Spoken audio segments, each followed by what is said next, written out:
Breaking news Kaleshwaram commission విచారణను ఈ నెల 5న హాజరు కావడం లేదు కేసీఆర్. విచారణకు హాజరయ్యేందుకు గడువు కావాలంటూ కమిషన్కు లేఖ రాశారు. ఈ నెల 11న విచారణకు హాజరవుతానని తెలిపారు. కేసీఆర్ విజ్ఞప్తిని కాళేశ్వరం కమిషన్ కూడా అంగీకరించింది. దీంతో ఈ నెల 11న విచారణకు హాజరు కానున్నారు కేసీఆర్.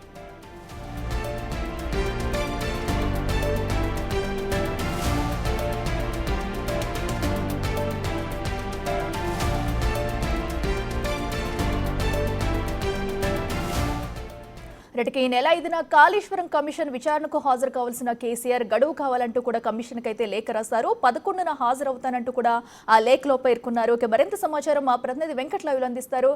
వెంకట్, చెప్పండి, ఈ నెల 11న కూడా కేసీఆర్ విచారణకు హాజరయ్యే అవకాశం అయితే కనిపిస్తుంది. లేఖలో కూడా అదే విషయాన్ని ప్రస్తావించారు. పూర్తి డీటెయిల్స్ అయితే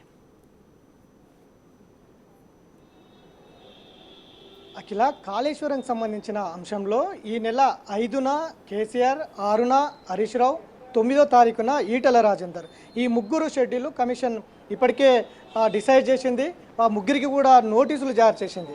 5న కేసీఆర్, 6న హరీష్ రావు, 9వ తేదీన ఈటెల రాజేందర్. గతంలో ముఖ్యమంత్రిగా కేసీఆర్ పనిచేశారు, తర్వాత ఇరిగేషన్ శాఖ మంత్రిగా హరీష్ రావు పనిచేశారు, ఇటు ఆర్థిక శాఖ మంత్రిగా ఈటెల రాజేందర్ పనిచేశారు. ఈ ముగ్గురు కూడా షెడ్యూల్ చేసింది. కానీ బిజీ షెడ్యూల్ వల్ల ఈ ముగ్గురు కూడా ఆయా డేట్లు మార్పు చేసుకున్నటువంటి నేపథ్యం కనిపిస్తుంది. 5వ తారీఖు రావాల్సిన కేసీఆర్ ఇప్పటికే కమిషన్కు లేఖ రాశారు. కొన్ని బిజీ షెడ్యూల్ వల్ల 5వ తారీఖు రోజు రాలేకపోతున్నాను, నా విజ్ఞప్తిని మన్నించి 11వ తారీఖు రోజు ఇవ్వండి, 11వ తారీఖు రోజు హాజరవుతా అంటూ కూడా కమిషన్కు లేఖ రాయడం జరిగింది. కాసేపటి క్రితమే కమిషన్ కేసీఆర్ విజ్ఞప్తిని అంగీకరించి 11వ తారీఖుకు అవకాశం ఇచ్చింది. 5వ తారీఖు రావాల్సిన కేసీఆర్ కమిషన్కు లేఖ రాయడంతో కమిషన్ అంగీకరించింది. 11వ తారీఖు రావాలని మరొకసారి సూచించింది. కేసీఆర్ 11వ తారీఖు రోజు కమిషన్ ముందుకు రాబోతున్నారు. ఇక 6వ తారీఖు రోజు హరీష్ రావు రావాల్సి ఉంది, కానీ ఆ ప్లేస్లో ఈటెల రాజేందర్ రాబోతున్నారు. 6వ తారీఖు రోజు ఆర్థిక శాఖ మంత్రిగా కొనసాగిన గత బీఆర్ఎస్ ప్రభుత్వంలో ఈటెల రాజేందర్ రాబోతున్నారు. 9వ తారీఖు రోజు ఇరిగేషన్ శాఖ మంత్రిగా పనిచేసిన హరీష్ రావు కమిషన్ ముందుకు రాబోతున్నారు. ఇట్లా షెడ్యూల్ అంతా కూడా కొంత తారుమారైనప్పటికీ బిజీ షెడ్యూల్ వల్ల అర్జీ పెట్టుకోవడం జరిగింది. కమిషన్ దానికి అంగీకరించింది. వారి షెడ్యూల్ ప్రకారమే కమిషన్ విచారించేందుకు ముందుకు వెళ్తుందని చెప్పుకోవచ్చు. గతం నుంచి కూడా కమిషన్ చెప్తోంది, వారు ఒకవేళ కమిషన్ ముందుకు రాకపోయినప్పటికీ మేమే వారి దగ్గరికి వెళ్ళి విచారిస్తామని ఖరాఖండిగా చెప్పింది.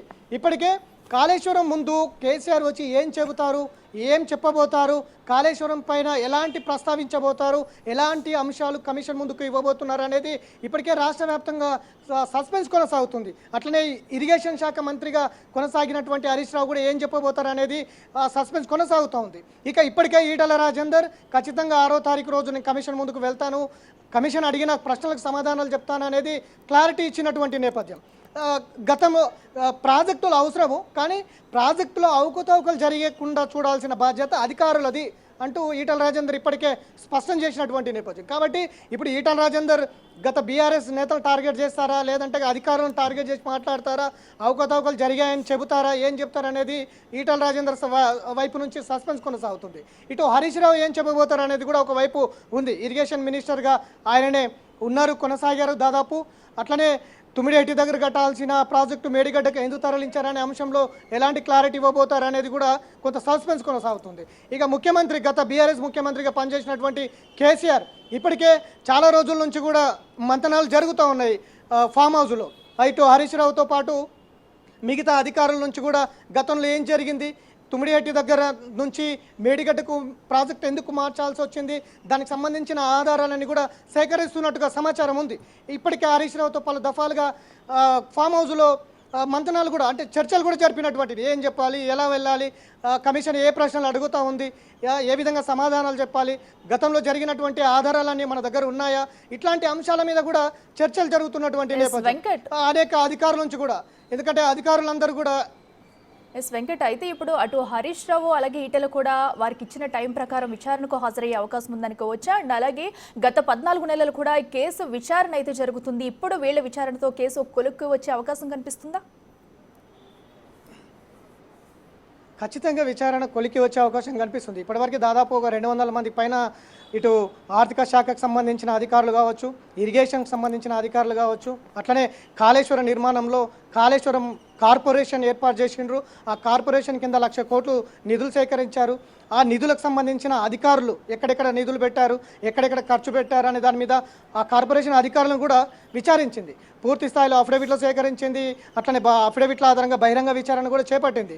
దాదాపు ఏడాది పాటుగా ఈ అధికారులందరి మీద ఫోకస్ చేసి కీలక డేటా సేకరించింది. ఇక గత ప్రభుత్వం బీఆర్ఎస్ ప్రభుత్వంలో ఏ విధంగా నిర్మాణం చేపట్టారు, ఎవరు దీనికి కారణము, ఎవరు కాళేశ్వరం నిర్మాణంలో కర్త కర్మ క్రియ, ఎందుకు లొకేషన్ మార్పులు చేశారు, ఎందుకు డిజైన్ చేంజ్ చేశారు, ఎందుకు కూలిపోవాల్సిన అవసరం వచ్చింది, ఎక్కడ లోపాలు జరిగింది. గత ప్రభుత్వం బీఆర్ఎస్ పెద్దలు అంటే కేసీఆర్ ఇరిగేషన్ శాఖ మంత్రిగా, ఇటు హరీష్ రావు ఆర్థిక శాఖ మంత్రిగా, ఈటల రాజేందరా, లేకపోతే ఏజెన్సీ సంస్థల, నిర్మాణ సంస్థల, లేదంటే కాంట్రాక్టర్ల, లేదంటే ఇట్లా అధికారుల, ఎవరిది తప్పిదాలు ఉన్నాయనే దాని మీద ఆరా తీసే అవకాశం అయితే చాలా స్పష్టంగా కనిపిస్తుంది.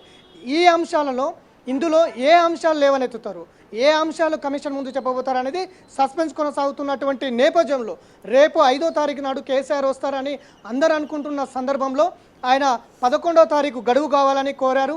ఆ 11వ తారీఖు గడువు కమిషన్ కూడా అంగీకరించింది. 5వ తారీఖు కాకుండా 11వ తారీఖు రాబోతున్నారు. అంటే ఆ లోపల 11వ తారీఖు లోపల ఇంకా ఏమైనా డేటా సేకరించే పనిలో కేసీఆర్ ఉన్నారా, కాళేశ్వరం పైన ఏ విధమైనటువంటి స్టెప్ తీసుకోవాలి, ఏ విధంగా ముందుకెళ్ళా అనే అంశాలపైన ఇంకా ఏమైనా చర్చించే పనిలో కేసీఆర్ ఉన్నారా, అందులో భాగంగానే 11వ తారీఖు గడువు కోరారనేది అయితే